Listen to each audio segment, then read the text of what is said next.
Do you now feel that, with all due respect to Williams, if a Ferrari, Mercedes, Red Bull rang you again, you could go to a team fighting for wins tomorrow and drive with freedom?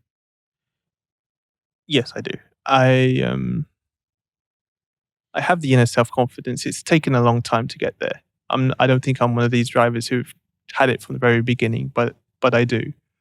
I've often thought, that I feel in some ways like I owe the team for what they've given me as a chance to get back into F1, but at the same time, I know I've given them back just as much as what they've given me.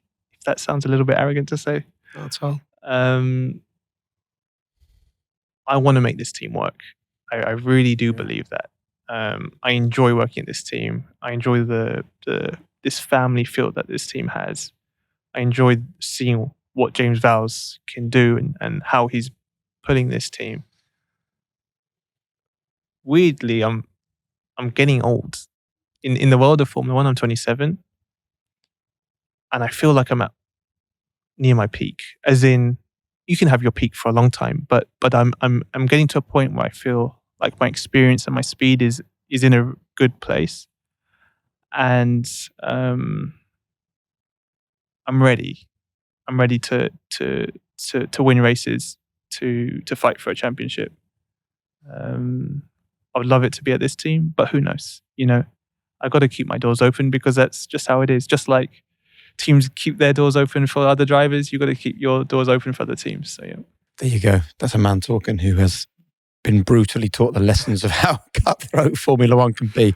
I was starting to get very comfortable at Toro Rosso. Started off well, had a good first test, and then the first few races started to have some good races. Out qualify my teammate a few times. I was kind of living in this dream where the pressure every race was becoming less and less. I knew after the first race, I knew I belonged. I knew, I've got what it takes, and I do genuinely believe in myself. And then summer break comes around. Had a great start of the season, great rookie year so far. Enjoying my racing more than I ever thought I could. And then I get the same guy, Helmut Marko, calls me back to his office, this time in Austria. So that's a bit more serious. You had no idea why? No idea why. I thought it was to go through my residency because he was helping me move to Monaco, right. And all this kind of stuff, and kind of advised me with an older Formula One driver what to do. And it was the same conversation. So he spent the whole time talking to me about this one thing. And then just as the meeting ends, he goes, "Oh, by the way, you're in the Red Bull seat.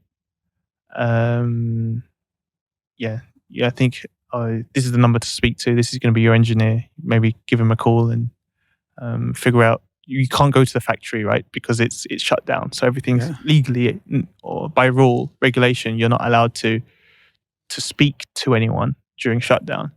But you are going to be announced in about 2 hours." And that was it. And by the way, obviously at that time, your teammate's literally pretty much one of the best drivers in the world. So good luck. And that was, 6 months after my first time in a Formula One car. So it was big. It was big. What were the kind of emotions that you experienced in that conversation? It was funny because it was exactly the same emotion as I had when I first got my Toro Rosso chance. It was, I've just gone through this. Literally, I've just gone through this. Am I good enough? Can I do this? What's it like to be Max's teammate? I've got 2 weeks now of nothing, just thinking about this opportunity, but I can't drive. I can't get into my happy place. I can't get my helmet on. I've got to just prolong this anxiety out. But of course, I went into it with more confidence than I did the first time. But it's these opportunities, you just have to take them because Formula One, the way it is, it's so cutthroat. But at the same time, I thought to myself, there are so many drivers who would kill for this opportunity. Yeah. There's so many drivers who wish they could have a spot at a top team. And within 6 months, you have got that already. You're not going to reject it. And even with that, am I good enough?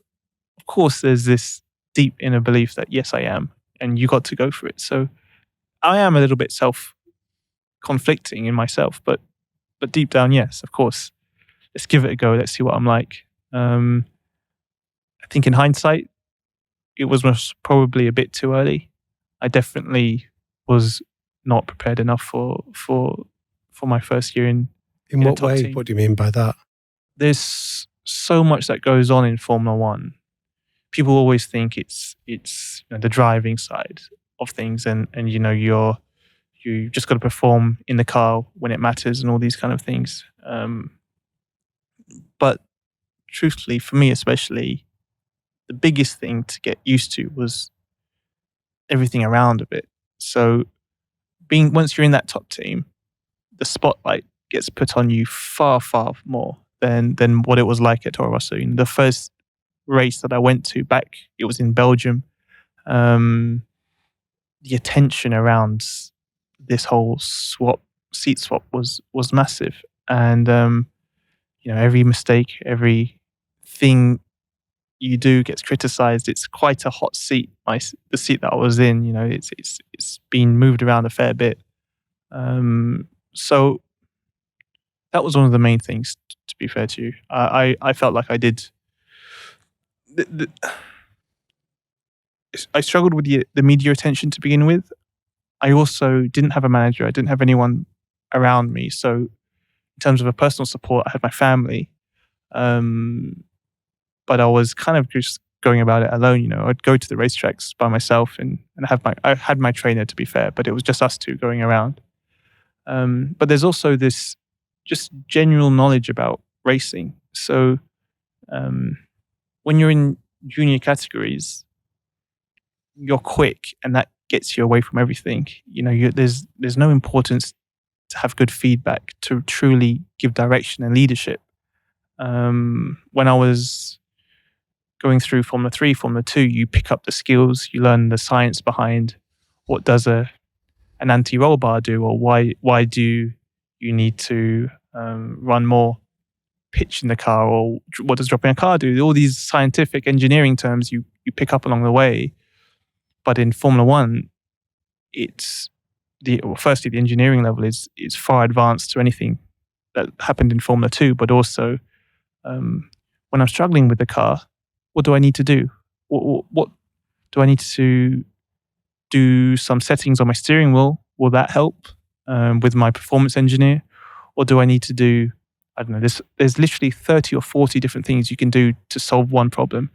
And I had no knowledge, really. I didn't have experience. I never went through these problems before. And I was underprepared, really. I just didn't have that general racing experience, but life experience too.